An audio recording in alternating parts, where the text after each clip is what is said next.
for corporate transformation. The moment we talk about leadership, we are talking about a vision.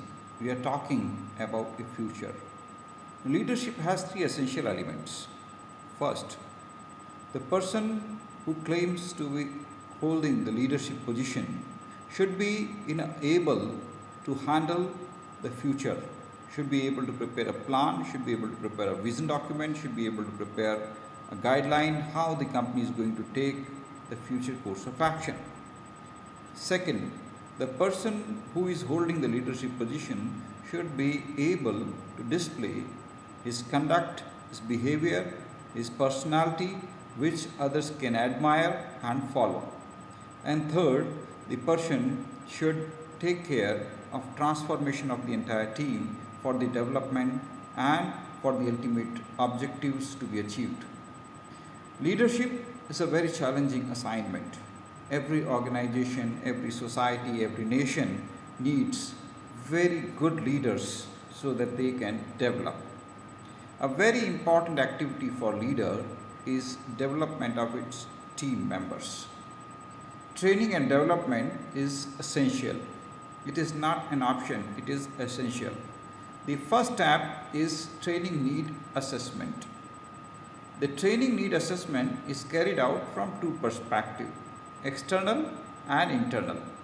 When we talk about external perspective for training need assessment, we are looking at perspective of the customers, perspective of the society, perspectives of the nation, perspectives of various stakeholders, and identify the gap, what they expect and what we are able to deliver.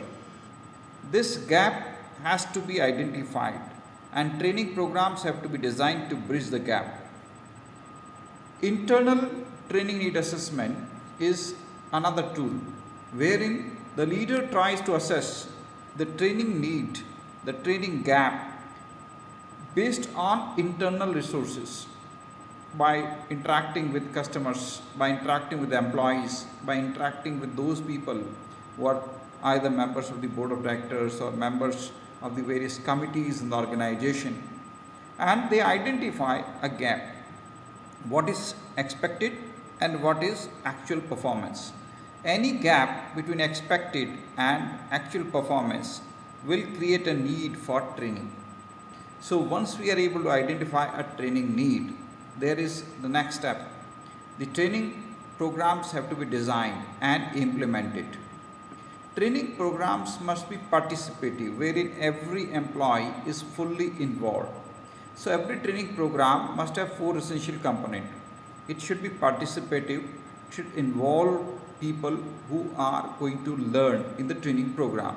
Second, every training program should be such design that it is able to transmit those skills which are going to be useful in the corporate real life situation. The skills should be really applicable. If someone learns today and is not able to apply that thing in real life, there is no point. We have to impart those skills which are to be applied on day-to-day basis in real life so that people can see how these skills are useful. Third, the training programs should be such which ultimately generate greater revenues for the group, greater revenues for the organization, greater revenues for the individuals who are participating, because training involves commitment of resources.